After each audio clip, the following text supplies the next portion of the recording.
Good morning friends. I am advocate Amit Kumar Gupta.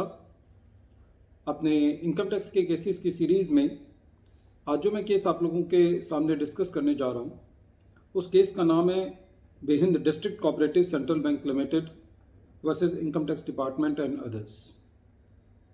Friends, ये case 7 March 2019 को decide किया गया और मैटर 429 ITR 121 पेज नंबर पे रिपोर्ट हुआ और ये मध्य प्रदेश हाई कोर्ट ने इसको डिसाइड किया।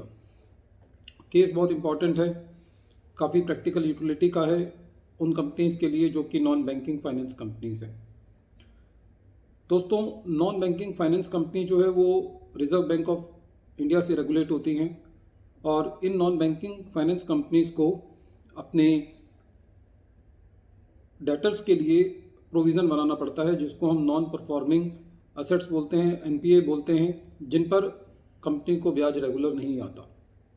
इसमें दो बातें होती हैं कि कुछ तो कंपनी को ऐसा लगता है कि इनका पैसा डूब जाएगा, ये प्रोविज़न फॉर बैड डेब्ट बनाते हैं, और जो असेट्स NPA हो जाते हैं उनके ऊपर मोटे तौर पे ये कानून है कि उनका इंटरेस्ट तब एक्रू हुआ माना जाता है या इनकम तब मानी जाती है जब वो पैसा एक्चुअल में रिसीव हो जाता है। ये मोटे तौर पे RBI के प्रोविजंस हैं कि जो debtors bank non banking finance company के NPA हो गए हैं उनका इंटरेस्ट इनकम उनकी तभी लेनी है कंपनी को जब वो इनकम रिसीव हो जाती है।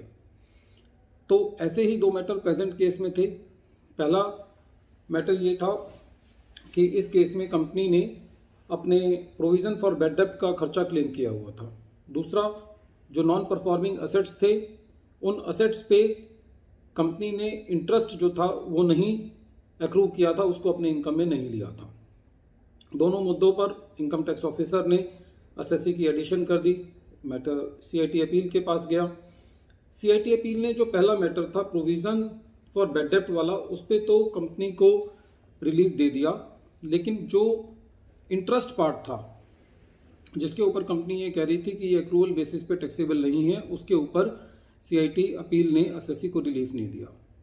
असेसी जो है वो IT-AT में गया और IT-AT ने भी असेसी की बात नहीं मानी, जिसकी वजह से ये मैटर मध्य प्रदेश हाई कोर्ट में गया और मध्य प्रदेश हाई कोर्ट ने ये डिसाइड किया कि जो सेकंड मैटर था जिसके ऊपर असेसी को रिलीफ नहीं मिला था, जिसमें असेसी ने नॉन परफॉर्मिंग असेट्स पर अपनी इनकम एक्रूअल बेसिस पे इनकम में नहीं ली थी, तो मध्य प्रदेश हाई कोर्ट का ये कहना था क्योंकि RBI जो रेगुलेटरी अथॉरिटी है उसके मुताबिक भी असेसी की इनकम जो है इंटरेस्ट इनकम तभी ली जानी चाहिए तब वो एक्चुअल में उसको रिसीव हो गई, एक्रूअल बेसिस पे नहीं ली जानी चाहिए जो नॉन परफॉर्मिंग असेट्स हैं उनकी इनकम।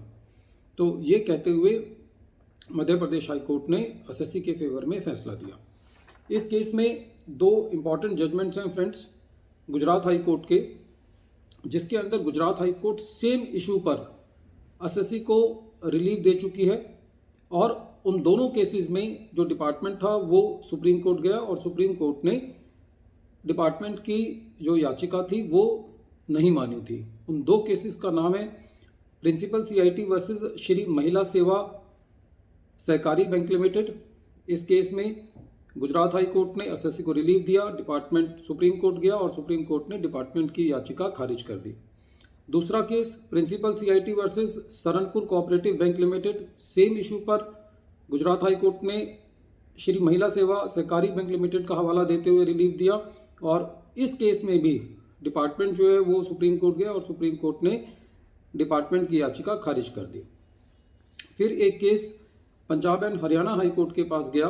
केस का नाम है principal CIT versus Ludhiana central cooperative bank limited और इस केस में पंजाब एंड हरियाणा को हाई कोर्ट ने जो गुजरात हाई कोर्ट का डिसीजन था श्री महिला सेवा सहकारी बैंक लिमिटेड उसका हवाला देते हुए भी असेसी को रिलीफ दिया।